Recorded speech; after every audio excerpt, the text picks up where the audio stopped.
this video, I'm going to show you in 4 steps how to actually get to the magical 30% in attributable revenue within your Klaviyo account for your brand. And we literally do this for dozens and dozens of brands every month. Like this one, they're doing $500,000 a month and we're doing 25% through emails. They're experiencing very rapid growth, and you can see like we're matching that growth rate as well. This one, they're doing 250K. We're doing 50% of their revenue. Literally half comes from emails, right?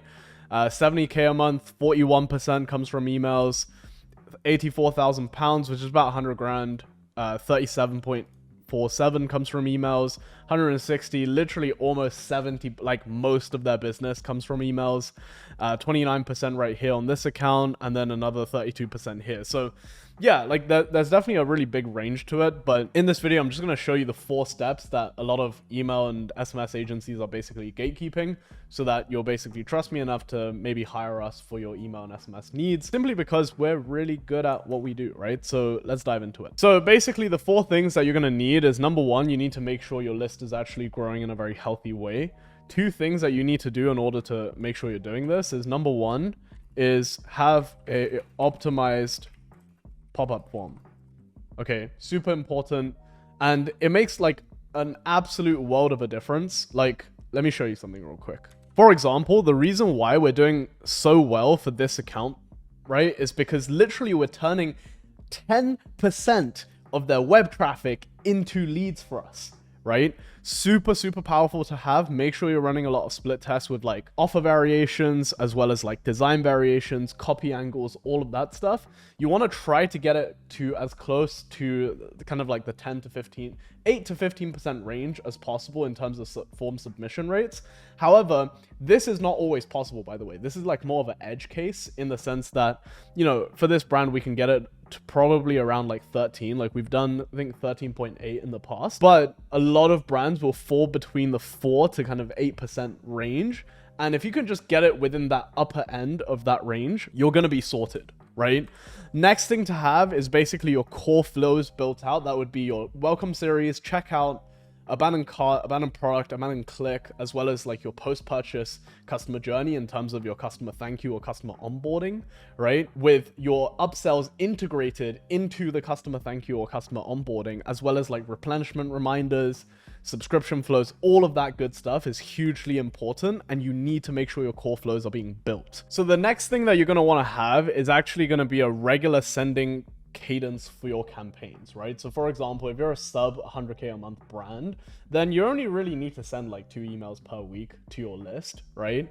Anything above that, you can kind of scale it up to 3 to 4 emails per week, and it's going to be very worth it for you. Some brands, you know, if you're like a massive brand, like, you know, 3 to 500K plus per month, then sometimes it makes sense to be sending like 5-6 campaigns per week, but only during heavy sales periods. Okay, like that's a very big caveat. And that sounds super easy, but what I found with a lot of the brands that work with me is, like, prior to working with us, they had some team member or the founder actually doing the campaigns, and it's just not a very good ROI on the founder's time especially. But also the team member is often pulled from like another department within your brand.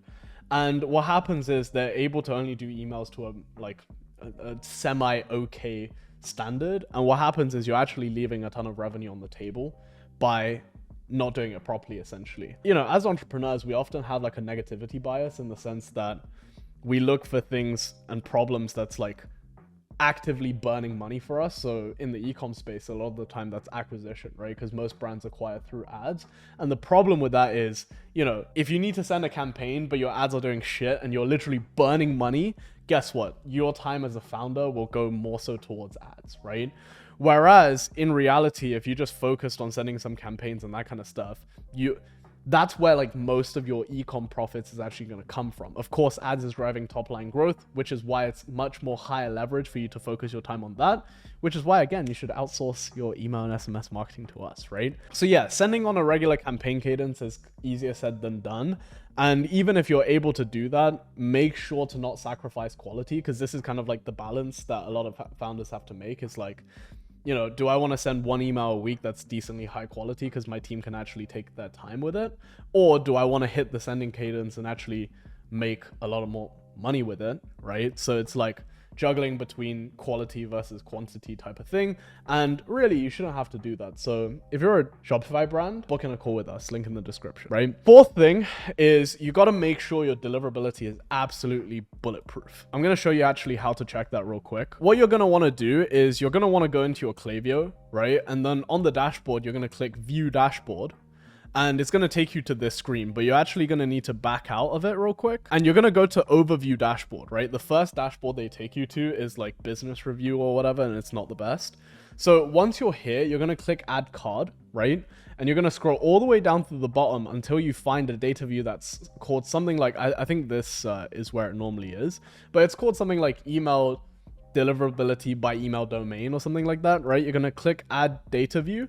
And once that's added, you're going to scroll all the way down to the bottom where it says email deliverability by email domain, right? And you're going to see a breakdown of open rates per email provider. Of course, Gmail will always be number one because they dominate most of the market share in most countries. So Gmail deliverability has to be ironclad, okay? Anything less than 30% is not acceptable. The main issues you're probably going to find is like your Hotmail or Outlook. That's going to be kind of problematic. So what you're going to do in that case is you're going to watch my how to diagnose your deliverability for ecom within Klaviyo or whatever tutorial. I'll get my like content team to throw it up in one of the corners over here. And you're just going to like follow step by step how to warm that up, or just, you know, if you don't have the time because you're a really big brand owner, then just book in a call with us and we can fix it for you. But yeah, so what you're gonna do is just put it in a problematic segment and then just warm it up, and we fix it like every month for clients, because right now there's actually a major issue with Hotmail and Outlook across the board. Like we see this be a problematic domain for like I think 70-80% of the accounts I audit right now. So yeah, they had an algorithm change basically.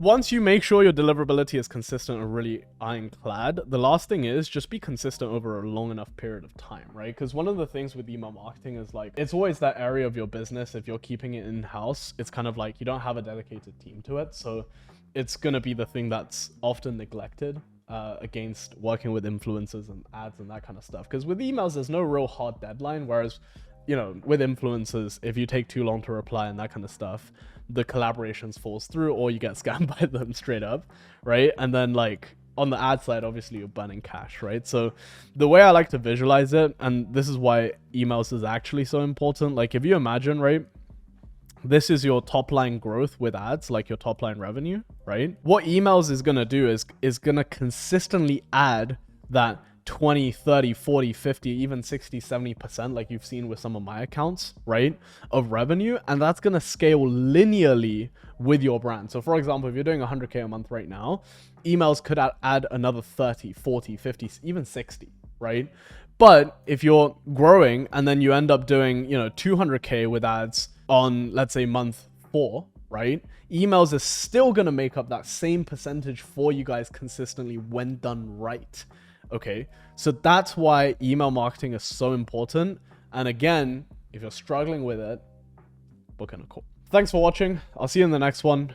And yeah, if you're looking for like ecom growth consulting, just check out my channel. I have a fuck ton of tutorials, and I basically just teach stuff that courses don't even teach, just because like nobody really knows about it, because I'm not like a dropshipping guru. So yeah, if you want to learn about stuff like building out your customer service team or like conversion rate optimization, this is your one-stop shop. Subscribe.